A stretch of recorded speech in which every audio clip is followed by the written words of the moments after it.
मिलने की सूचना मिलते ही गुरु के हजारों हजार भक्त द्वारिका धाम जाने के लिए तत्पर हो उठे। लाखों भक्तों की द्वारिका धाम की कथा में आने की उत्कंठा एवं खटोड़ परिवार की आने वाले सभी भक्त परिवारों, चाहे वे कितनी बड़ी संख्या में ही क्यों न हो, उन्हें हर संभव सुविधा युक्त आवास, भोजन एवं अन्य व्यवस्थाएं उपलब्ध कराने के प्रभु प्रेरित दिव्य संकल्प, गुरु चरणों में दृढ़ अनुराग और विश्वास तथा लगातार विनंती मनुहारों के बाद अंततः परम पूज्य श्री कमल किशोर नागर जी महाराज ने सिर्फ भगवान श्री कृष्ण की राजधानी की कथा के लिए अपने कथा आयोजन के सख्त नियमों में से कुछ को शिथिल किया। इस कथा में ठीक महाकुंभ की तरह ही देश के सभी 25 राज्यों एवं प्रमुख महानगरों से भक्त पधारे। आने वाले लाखों भक्तों के कारण द्वारिका जी की ओर आने वाले सभी मार्गों पर गुरु भक्तों का ही तांता लगा रहा। द्वारिका पहुंचने वाली सभी रेलगाड़ियों में तिल भर जगह भी ना बची।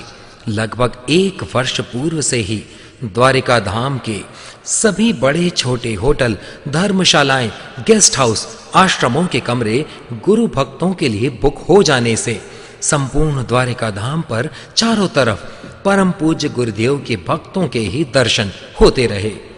एक प्रतिष्ठित राष्ट्रीय न्यूज चैनल के रिपोर्टर जब इस आयोजन के कवरेज हेतु द्वारिका आए तो उन्हें संपूर्ण द्वारिका नगरी में किसी भी कीमत पर एक भी कमरा खाली न मिलने पर अंततः उन्हें आयोजक परिवार से ही एक कमरा अपने लिए खाली करने का निवेदन करना पड़ा। लेकिन पूरे देश भर से सैकड़ों बसों, ट्रक, रेल, वायुयान इत्यादि के माध्यम से पहुंचने वाले लाखों भक्तों के लिए होटल, धर्मशालाओं के उपलब्ध कक्ष तो ऊंट के मुंह में जीरे समान साबित हुए।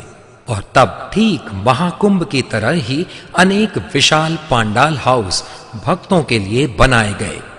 आने वाले प्रत्येक भक्त का कंप्यूटर के माध्यम से रजिस्ट्रेशन किया गया और उसे हाथों हाथ उसके ठहरने के स्थान तक पहुंचा दिया गया। केवल आयोजन के कार्यकर्ताओं हेतु सैकड़ों वाहन जुटाए गए जिनका कोई भी स्वविवेकानुसार उपयोग कर सकता था।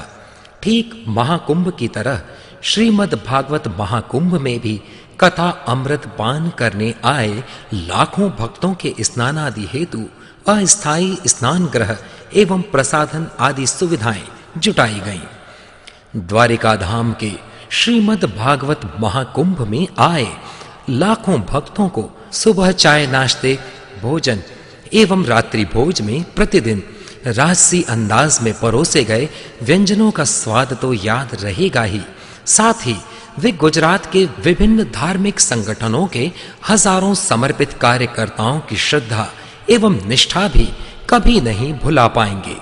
भागवत महाकुंभ के लाखों भक्तों हेतु प्रतिदिन 4 समय अलग-अलग प्रकार के व्यंजन बनाना, मनुहार कर करके प्रत्येक भक्त को खिलाना एवं हर भक्त के खा चुकने के पश्चात ही स्वयं अपनी थाली लगाना किसी बड़े यज्ञ अनुष्ठान को संपन्न करने से कम न था। भक्तों की सुविधा के लिए अनेक भोजनशालाओं का निर्माण किया गया था।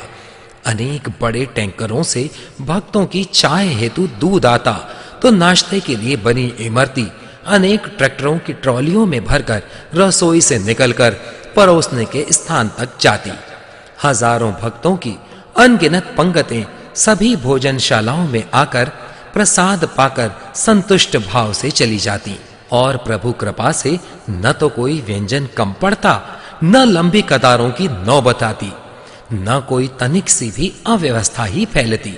ऐसा लगता मानो प्रत्यक्ष मां अन्नपूर्णा ने इस वृहद आयोजन की व्यवस्था संभाल रखी है। इस विराट आयोजन हेतु लगातार अथक परिश्रम करने वाले कार्यकर्ता उस समय आह्लादित होकर अपनी सारी थकान भूल गए जब स्वयं गुरुदेव ने उनके बीच पहुंचकर उनसे मुलाकात कर उन्हें आशीर्वाद दिया।